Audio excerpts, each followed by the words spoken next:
Area 51, जिसे हम सामान्य तौर पर इसी नाम से बुलाते हैं, ये इसका एक्चुअली ऑफिशियल नेम नहीं है। इसका रियल नेम है Nevada test and training range और ये यूएस के नेवाडा रीजन में मौजूद है। वर्ल्ड वॉर 2 के समय एरिया 1, एरिया 2, एरिया 3 ऐसे कई एरियाज में न्यूक्लियर बॉम्ब की टेस्टिंग की जाती थी और ये स्पेसिफिक लोकेशन एरिया 51 उस समय एक सामान्य टेस्ट प्लेस ही था। इसके अलावा जितने भी एरियाज हैं उनमें से किसी में भी कोई स्ट्रेंज एक्टिविटी रिपोर्ट नहीं की गई है, पर ये स्पेसिफिक एरिया 51 आज भी मिस्ट्री एक्सप्लोरर को हैरान कर देती है। साल 1997 में कोस्ट टू कोस्ट AM, जो कि एक रेडियो शो था जिसमें एक इंसान फोन कॉल पर लाइव कनेक्ट हुआ, जो ये क्लेम कर रहा था कि वो एरिया 51 में पहले काम करता था, वहाँ का एक फॉर्मर एम्प्लॉय था। ये सुनिए उस रेडियो का recorded clip. Hello, Art. Yes. Hi. I don't have a whole lot of time. Well, look, let's begin by finding out whether you're using this line properly or not. Area 51. Yeah, that's right. Were you an employee or are you now? A former employee. Former employee. I was let go on a medical discharge about a week ago, and I've kind of been running across the country. Oh man, I don't know where to start. They're gonna they'll triangulate on this position really soon. So you can't spend a lot of time on the phone. So give us something quick. Okay. Okay. What we're thinking of as aliens are they're extra-dimensional beings that an earlier precursor of the space program made contact with. They are not what they claim to be. They have infiltrated a lot of aspects of the military establishment, particularly the Area 51. The disasters that are coming, the military, I'm sorry, the government knows about them, and there's a lot of safe areas in this world that they could begin moving the population to now, Art.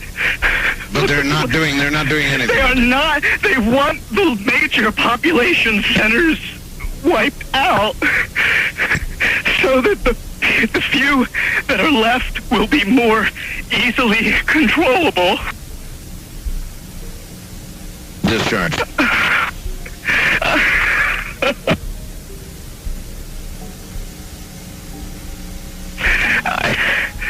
I started getting. इसके बाद radio show पर live ही phone call cut हो जाता है और उस अनजान इंसान का क्या हुआ ये किसी को भी नहीं पता। लेकिन इसकी बातों पर ध्यान दिया आपने? इंटर डायमेंशनल बीइंग्स की बात की इसने। अगर आप गूगल मैप में एरिया 51 को देखोगे या फिर अपने ड्रोन कैमरा को इस जगह के ऊपर भेजोगे तो वो लोकेशन कुछ ऐसा दिखेगा। लेकिन क्या आप जानते हैं वहाँ ड्रोन्स अलाउड नहीं है और बहुत से लोगों का ये मानना है कि ये बस टिप ऑफ द आइसबर्ग है, यानी कि सिर्फ एक झलक है। स्केप्टिक्स के हिसाब से इस जगह के नीचे एक पूरा का पूरा अंडरग्राउंड नेटवर्क टनल मौजूद है और उस एरिया पर जूम करने पर हमें ऐसे कई एंट्रेंस भी देखने को मिले हैं जिसमें कई दरवाजे दिखते हैं, जो कि साफ साफ बताता है कि ये अंडरग्राउंड से कनेक्टेड है। एक इंसान है जिसका नाम है बॉब लाजार और वो ये क्लेम करते हैं कि वो एरिया 51 में पहले काम करते थे और ये S4 नाम के एक डिपार्टमेंट में थे। उनका ये कहना था कि उस डिपार्टमेंट में एलियंस के जो व्हीकल्स थी उनको स्टडी किया जाता था कि ये कैसे उड़ते हैं। जी हाँ, उन्होंने ये कहा था कि एरिया 51 की टीम UFOs और एलियंस को कैप्चर करके उन पर एक्सपेरिमेंट्स करते थे। एलियंस UFO को बिना फ्यूल के हवा में कैसे उड़ा देते थे, वहाँ की टीम इसकी जाँच करती थी।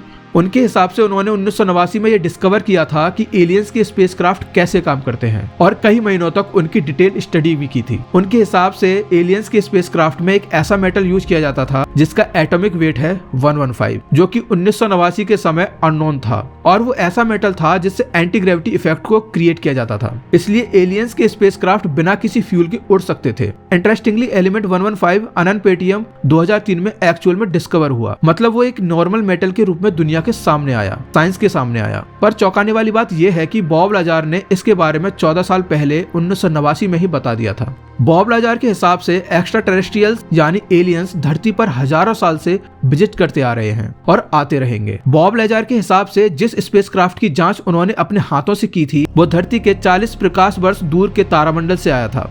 एरिया 51 के रहस्यों को और रहस्यमय एक फैक्ट बना देता है कि कोई भी पैसेंजर एयरक्राफ्ट या हेलीकॉप्टर, यहाँ तक कि मिलिट्री एयरक्राफ्ट को भी इस एरिया के आसपास भी नहीं भटकने दिया जाता। ड्रोन्स तो दूर की ही बात है। और किसी भी सैटेलाइट को एरिया 51 का फोटो ऊपर से क्लिक करना मना है। और जितनी भी आप इमेजेस इंटरनेट पर या यहाँ तक कि जो इमेजेस आप इस वीडियो में देख रहे हो, वो सब 10 से भी ज्यादा किलोमीटर दूर पहाड़ों से क्लिक की गई हैं, हाईटेक जूम कैमरा की मदद से। बहुत लोगों का मानना है कि ये सिर्फ एक मिलिट्री टेस्टिंग जोन है, जहाँ पर मिलिट्री के वेपन्स टेस्ट होते हैं और यहाँ कुछ भी मिस्टीरियस नहीं है। पर यहाँ पर एक बात देख रहे हो, इतनी रेस्ट्रिक्शंस हैं इस एरिया को लेकर, लेकिन आज तक वहाँ की गवर्नमेंट ने ये नहीं बताया कि आखिर क्यों वो अलाउ नहीं करते। अगर सच में वहाँ कुछ नहीं है तो फिर इतनी रोक क्यों है?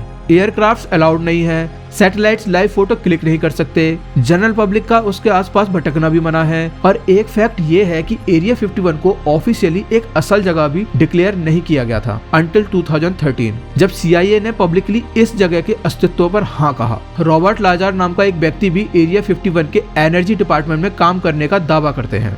एनर्जी डिपार्टमेंट में वो फ्लाइंग सॉसर्स यानी UFO के एनर्जी को हार्नेस करते थे, एक लार्ज हार्नेसर मशीन के जरिए उनके हिसाब से। 2004 में डैन वोरेस नाम का एक व्यक्ति भी पब्लिक के सामने आया और उन्होंने भी कई भयंकर बातें बताई।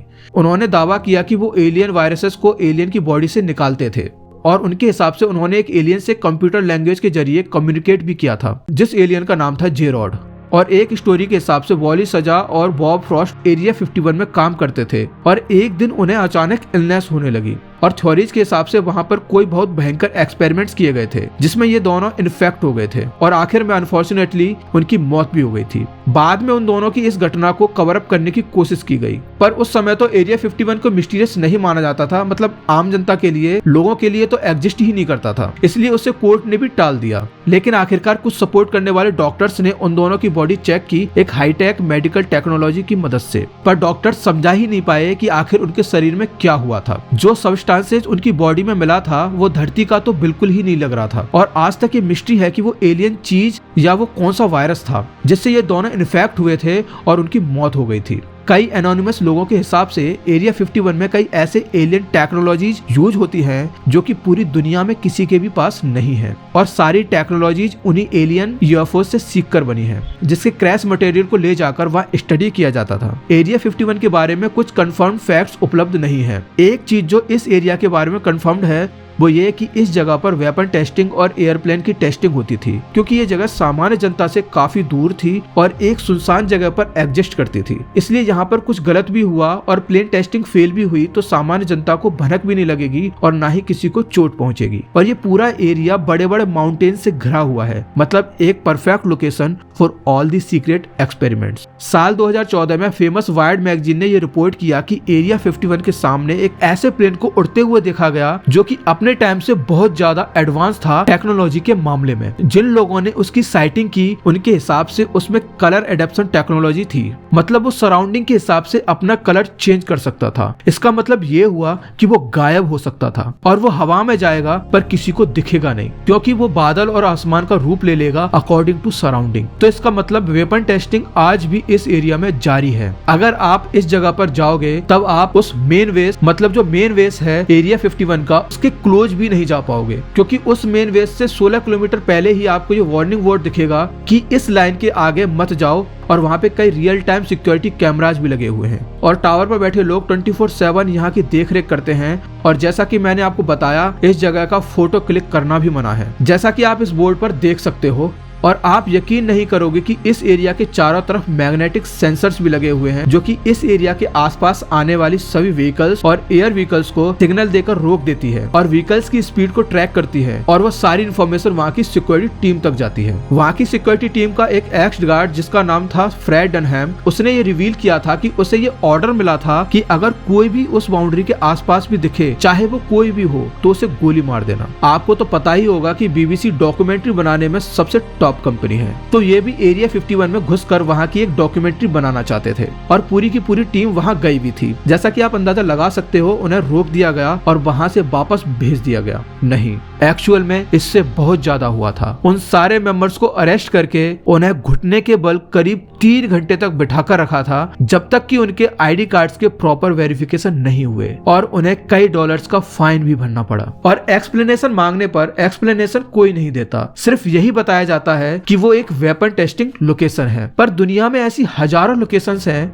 जहां कभी भी पब्लिक पे आज तक क्वेश्चन नहीं किया, लेकिन न जाने एरिया 51 में ही क्यों इतनी रेस्ट्रिक्शंस हैं। स्केप्टिक लोगों का तो ये भी मानना है कि आज भी यहाँ एक्स्ट्रा टेरेस्ट्रियल्स की बॉडीज और यूएफओ पे एक्सपेरिमेंट किए जाते हैं और आज भी वहाँ की सतह के ऊपर सब कुछ शांत दिखता है, पर अंडरग्राउंड में ह्यूज लेवल का टेक्नोलॉजिकल बेस आज भी मौजूद है। तो दोस्तों प्लीज वीडियो को लाइक करें और हमारे चैनल को सब्सक्राइब अवश्य करें और हमें कमेंट्स करके जरूर बताएं कि आपको कौन सा पार्ट सबसे अच्छा लगा।